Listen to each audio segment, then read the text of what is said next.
ce co-créateur, c'est Lilou. Je suis à Tulum, magnifique Tulum au Mexique, sur une plage absolument divine, avec la délicieuse Danielle. Bonjour. Bonjour Lilou.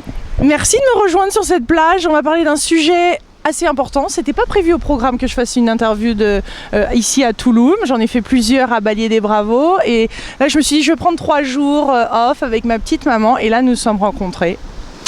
Il y avait quelque chose d'autre qui devait se passer. En tout cas, je suis ravie. Parce que je n'allais pas me déplacer tout de suite au Québec. Vous êtes québécoise ? Oui. Alors, il y a un petit accent québécois qui est absolument délicieux. Et donc, on va parler de la délivrance d'âme. Alors, déjà, c'est quand même un gros sujet. J'aimerais commencer sur pourquoi c'est si important en fait. Comment ça se passe ? Parce que j'ai fait d'autres vidéos sur l'âme, sur le passage de l'âme, mais qu'est-ce qui se passe ? Comment les âmes fonctionnent ? Pourquoi on est là sur Terre ? Bon, l'âme, on s'incarne plusieurs fois, donc c'est important qu'au moment du décès, quand l'âme quitte le corps physique, c'est important qu'elle s'en aille dans le plan céleste pour qu'elle puisse continuer son évolution de l'autre côté. Puis, malheureusement, c'est pas toutes les âmes qui font ce passage-là immédiatement après le décès du corps physique. Pour X raisons. Il y a plusieurs raisons pourquoi certaines âmes ne font pas ce passage. Il y a plusieurs catégories d'âmes errantes. Je vais vous expliquer un petit peu chacune des catégories. La première catégorie qui est plus fréquente, qu'on retrouve dans plusieurs âmes errantes, c'est les personnes qui sont décédées subitement. Une crise cardiaque, un anévrisme au cerveau, un accident, mort brutale, violente, instantanée, accident d'auto, etc. Donc, ces âmes-là, ce qui se passe, c'est qu'au moment du décès... Suicide aussi. Oui, suicide. Presque tous les suicidés ne font pas le passage de l'autre côté immédiatement. Donc, au moment du décès, l'âme ne comprend pas... Étant donné que le décès se fait tellement brutalement, plusieurs âmes ne comprennent pas qui ont quitté leur véhicule, leur corps physique et ne font pas ce passage-là au moment du décès. Moi, j'ai vécu une expérience de mort imminente à l'âge de 19 ans, donc je sais c'est quoi. Puis au moment... Dans quelles conditions, juste rapidement, pour qu'on comprenne? Une noyade à l'âge de 19 ans. Ah oui. Puis c'est mon mari qui était ambulancier. Fait les manœuvres pour me réanimer et ça a fonctionné. Mais j'avais quand même enclenché le processus de mon âme était partie de l'autre côté. Donc là, vous avez expérimenté quelque chose qui était assez spécial. Hein? Oui, assez spécial. Et c'est pour ça que je sais ce qui se passe au moment du décès parce que je l'ai vécu moi-même. Donc, au moment du décès, il y a vraiment la sortie de l'âme, pas juste comme un voyage astral, c'est différent parce que j'ai fait souvent des voyages astraux et c'est complètement différent quand on quitte définitivement le corps physique. Donc, au moment, au moment où ce passage-là s'installe, il y a des âmes qui ne font pas le passage vers la lumière. Moi, je l'ai vu comme un genre de... Ouh, ça c'est du direct à Tulum, ça, avec sur les petits rochers qui font un petit peu mal aux fesses, mais bon, on fait avec. Écoute, il y a un passage là. Oui, donc, au moment du décès, certaines âmes ne font pas le passage dans la lumière. Et ce canal, ce tunnel de lumière-là n'est pas en permanence. Après quelques heures, c'est comme si on coupe le passage, tout simplement. Et à ce moment-là, après quelques jours, souvent les âmes vont se rendre compte qu'il se passe quelque chose parce qu'elles essaient d'entrer en contact avec leurs proches. Mais si ces personnes-là n'ont pas de don de psychique, n'ont pas de clairaudience pour les entendre ou de clairvoyance pour les voir, l'âme va à beau faire plein de coucous, les personnes ne les voient pas, ne les entendent pas. Donc, c'est comme une tristesse pour eux. Et voire même, elles apparaissent, elles essayent de communiquer, mais la personne ne voit pas les signes. Non, c'est ça. Ou prend peur encore plus quand c'est un enfant. Ou... C'est certain que les âmes vont essayer de communiquer et quand elles se rendent compte que c'est impossible le contact, elles vont essayer à ce moment-là de faire des manifestations physiques pour essayer d'attirer notre attention. Et de là, les manifestations, souvent qu'on dit dans les maisons hantées, les lumières qui clignotent, qui s'allument toutes seules, des bruits, des portes qui s'ouvrent, c'est tout simplement souvent des manifestations d'âmes errantes en détresse qui nous appellent pour qu'on fasse quelque chose pour les aider, puisqu'ils sont comme dans un état, c'est comme latent. On n'est plus dans le camp physique, puis on n'a pas atteint, dans le fond, le plan céleste pour continuer notre évolution. Parce qu'après, moi, je crois beaucoup qu'après le décès, ce n'est pas terminé. L'âme continue son évolution. Puis quand on est une âme errante, qu'on n'a pas fait ce passage-là, on est comme entre deux mondes. C'est pour ça qu'on dit des âmes errantes. Donc, elles vont errer X années, des fois plusieurs années, jusqu'à temps qu'elles aient de l'aide de quelqu'un qui est médium, qui est capable de les aider. Ouais. Et je trouve que ce sujet est très... On en rigole. Hein. Il y a beaucoup de personnes qui en rigolent où c'est traité de manière un peu burlesque, où c'est dommage quand même. Oui, parce que beaucoup de gens, quand on parle d'âmes désincarnées, ils vont dire les fantômes, on ne croit pas. Il y a beaucoup de personnes, surtout les gens qui ont un mental, un rationnel très fort, vont ridiculiser le spirituel. Ces choses-là, en tout cas. Ils vont ridiculiser, ils vont dire « ça n'existe pas, les fantômes ».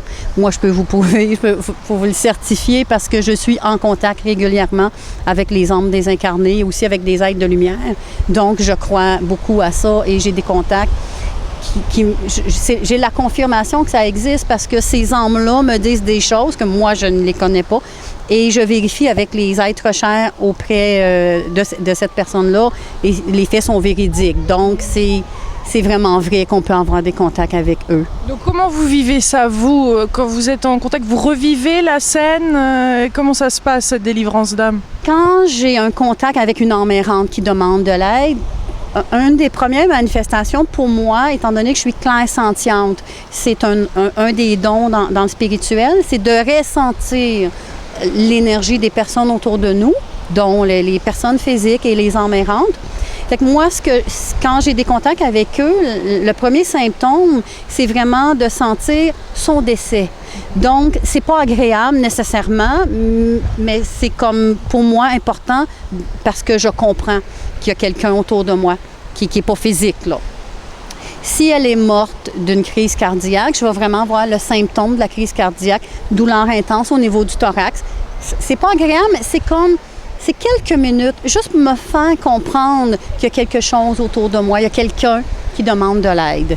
Et à ce moment-là, là, je vais comme établir un contact parce que c'est sûr que je suis pas constamment connectée 24 heures par jour. Je trouverais ça trop épuisant parce qu'il y en a beaucoup d'âmes désincarnées autour de nous. Quand j'ouvre mon canal que j'appelle au niveau couronne pour ma médiumnité, troisième œil, ma clairvoyance, ma troisième oreille pour les entendre, là, j'ai vraiment le contact. Et là, je vais procéder à la délivrance d'âme. Quand je comprends que c'est une âme qui a besoin d'aide, là, je vais faire une technique que j'ai développée avec mes guides qui s'appelle délivrance d'âme. Il y en a qui vont dire passage d'âme. Puis là, je vais les aider à retrouver le chemin de la lumière qu'ils ont manqué au moment de leur décès du corps physique. On retourne au moment précis du décès, quand ça s'est passé, la crise cardiaque, la noyade ou l'accident d'auto. Et à ce moment-là, c'est comme si je rebrousse chemin au niveau du temps. On retourne au moment précis de cet incident-là ou cet accident-là. Et à ce moment-là, c'est comme si je recrée dans l'énergie avec l'aide des êtres de lumière, ce moment précis. Et là, on fait le choix avec l'âme. Là, maintenant, on a compris qu'on est décédé et on fait ce passage-là. Parce qu'elles ne savent pas, en fait.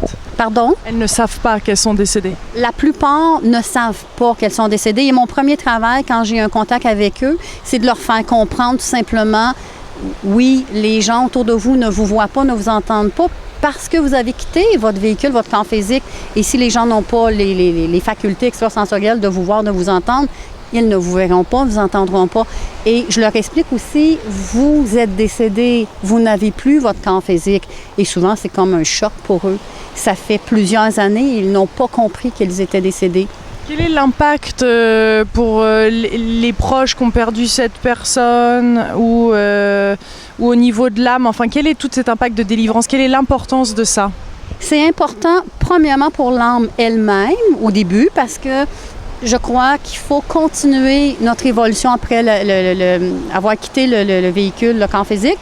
Si vous ne faites pas le passage de l'autre côté, vous êtes stagnant, vous ne pouvez pas continuer votre évolution, vous ne pouvez pas vous réincarner non plus. Fait que tant qu'on n'a pas fait ce passage-là, c'est comme si tout est bloqué dans l'évolution. Au niveau de la famille, souvent, quand les personnes, les âmes errantes vont être autour de leur famille, ce que ça fait, énergétiquement, ça vient puiser au niveau de l'énergie, comme nos forces, nos énergies. Si on a quelqu'un dans notre champ d'énergie constamment, ça nous épuise physiquement. Comment on peut s'en rendre compte? Comment une personne peut se rendre compte qu'elle a une âme comme ça autour d'elle? Souvent, au niveau des symptômes physiques, de la grande fatigue, parce qu'elles viennent puiser énergétiquement nos forces physiques. Il y a au niveau de la fatigue et il y a au niveau aussi beaucoup des manifestations. Les âmes vont vraiment essayer de nous faire comprendre qu'elles sont là. Et donc après, une fois que cette âme repart vers la lumière, c'est ça? Repart dans un... Elle n'est plus sur Terre, en fait. Elle erre plus sur Terre? Elle n'est plus sur le plan terrestre. Elle n'était plus sur le plan terrestre au niveau du corps physique, mais elle est comme encore dans l'énergie du plan terrestre. Là, quand on vient à bout de faire cette délivrance d'âme-là, que je vais les reconduire, c'est comme énergétiquement, moi, c'est comme si je leur donne la main et je les propulse avec ma lumière de l'autre côté. Et physiquement, il y a les gens s'en rendent compte autour. J'ai fait plusieurs maisons qu'on disait hantées, qui étaient tout simplement des manifestations d'âmes errantes. Et au moment où je parviens à les aider à aller de l'autre côté, toutes les manifestations cessent immédiatement. C'est instantané au niveau de l'énergie. On s'en rend compte tout de suite. Il peut y avoir une partie de notre âme en tant qu'être humain maintenant incarné sur Terre qui peut être prisonnière de quelque chose également. On sait que l'âme est multidimensionnelle, elle peut être sur le plan physique et elle peut être dans d'autres dimensions en même temps. Ça, c'est comme plus compliqué un petit peu à expliquer. Allons-y. Oui, ça existe, là, qu'on peut être sur un plan et sur un autre plan en même temps. Donc, mais je veux dire, par exemple, tout ce qui est lié à la maladie, des personnes qui traversent quelque chose, est-ce qu'une partie de l'âme peut être bloquée quelque part à travers un événement ou quelque chose qui s'est fait, qu'elle n'est pas complètement incarnée sur Terre ou qu'il y a un bout de l'âme qui est bloqué énergétiquement et qui permet qu'on ne se manifeste pas pleinement sur cette Terre? C'est possible, ça? Il y a une partie de l'âme, parfois, l'âme n'accepte pas son incarnation physique. Je crois pas que c'est comme une partie, c'est l'âme qui n'accepte pas son incarnation physique. Et on le voit dans les autistes. Beaucoup d'autistes, c'est tout simplement un refus d'incarnation. Ils ne veulent pas être sur le plan terrestre. Et au niveau de l'âme, c'est comme si, moi, je veux rester dans les plans célestes et ils ont beaucoup de difficultés à s'adapter au plan terrestre. Et c'est pour ça qu'on a de la difficulté à contacter ces enfants-là. Parce qu'ils n'acceptent pas. C'est des refus d'incarnation au niveau des autistes. Oui. Donnez-nous un petit exemple. Il y a cet exemple de cette petite fille qui c'était absolument hallucinant, qui crachait du sang. Elle avait 9 ans, 8 ans? C'est une petite fille que j'avais rencontrée en consultation. C'est une petite fille qui est médium, clairvoyante et elle a beaucoup de dons. Moi, je l'avais rencontrée pour l'aider parce que on ne peut pas dire à un enfant « c'est ton imagination » parce qu'elle a vraiment les dons. Et moi, mon travail, je travaille beaucoup avec les enfants. Je suis une enseignante de formation. J'ai enseigné 35 ans et j'ai un amour inconditionnel pour les enfants. Donc, et étant moi-même une enfant médium, je comprends ce que ces enfants-là peuvent vivre. Donc, je veux les aider. C'est vraiment une partie de mon travail d'aider ces enfants-là. Et j'essaie de leur donner des outils pour vivre avec leurs dons. Et non d'essayer de les oublier parce que de toute façon, ils sont là. On ne peut pas les mettre de côté quand c'est complètement ouvert au niveau des chakras. La voyance, elle est là, la voyance, elle est là. Donc, moi, cette petite fille-là, je l'avais reçue en consultation pour lui aider à développer ses dons et à les accepter pour commencer, lui faire comprendre ce qu'elle vivait et ensuite, on développe les dons. Et dernièrement, en novembre dernier, cette petite bonne femme-là, elle a commencé à avoir des problèmes de santé physique assez importants. C'est qu'elle crachait du sang, vraiment assez abondamment, au point que les parents ont eu très peur. Ils sont allés consulter en médecine traditionnelle. Elle a passé 3 semaines intensives hospitalisée à un hôpital spécialisé pour les enfants au Québec.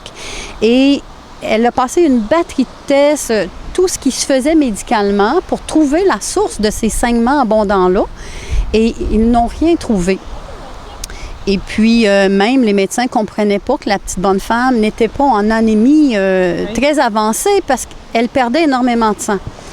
Puis, les grands-parents qui m'avaient emmené la petite bonne femme m'ont contacté pour essayer de voir qu'est-ce qui se passait puisque la médecine traditionnelle ne pouvait mettre une étiquette sur le problème physique de la petite fille. Et aussitôt qu'elle est venue en consultation me voir, j'ai ressenti à côté d'elle une âme errante qui était en détresse et qui demandait de l'aide. C'est une dame qui était décédée suite à une hémorragie interne et elle avait eu des vomissements de sang. Donc, la petite fille qui est médium avait cette personne-là énergétiquement autour d'elle. Et comme je vous disais tantôt, un des premiers symptômes, c'est de ressentir comment ils sont morts. Mais elle, spécialement, en plus de ressentir, elle le vivait physiquement.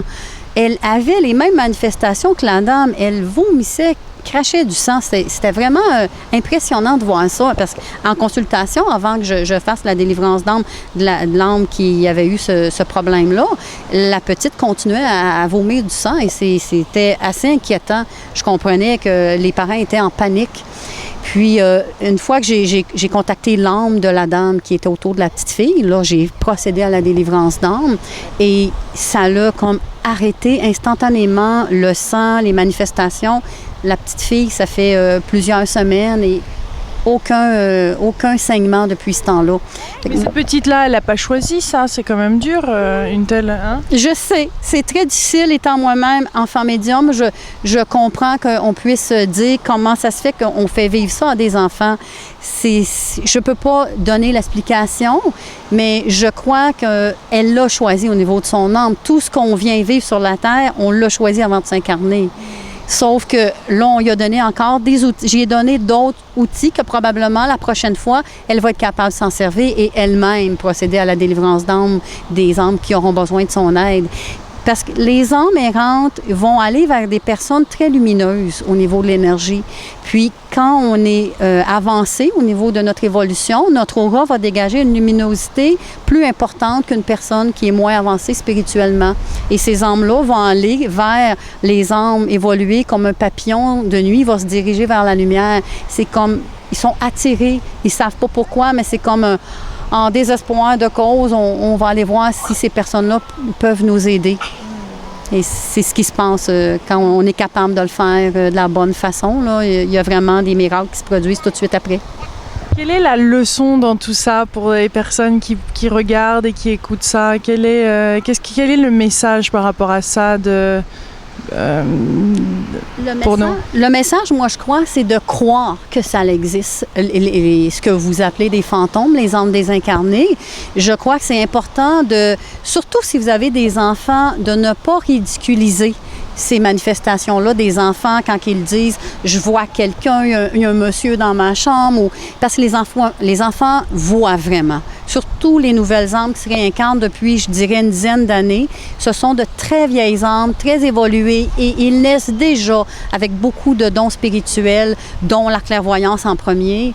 Donc, il faut croire nos enfants et essayer de les aider. Moi, je pense que le but de cette entrevue-là est vraiment d'aider les enfants, surtout, à ce que quelqu'un comprenne ce qu'ils vivent. Et si vous avez des manifestations dans votre maison, de ne pas avoir peur et plutôt si vous n'avez pas de dons spirituels, de contacter des gens qui peuvent aider maintenant là, ces âmes-là qui ont besoin d'aide pour continuer leur évolution et pouvoir ensuite passer à un autre plan. Merci beaucoup, Danielle, d'avoir pris le temps de faire cette interview ici à Touloum, dans ce magnifique petit paradis. Hein. Qu'est-ce que c'est quand même délicieux comme endroit, il faut bien dire ce qui est. C'est merveilleux, c'est vraiment merveilleux. C'est le paradis sur Terre. Le petit sable blanc, la mer transparente, je vous raconte pas. Pas loin de Cancun, on est à 2-3 heures de Cancun, au sud. Même pas 2 heures. Ouais. Et puis c'est autre chose que Cancun. Hein. Cancun, c'est un peu bétonné, ici c'est super mignon, il y a des petites... Je Je vais essayer de montrer un petit plan de cette merveilleuse petite plage ici. Merci. Bienvenue, ça m'a fait plaisir. Au revoir mes délicieux co-créateurs, à bientôt.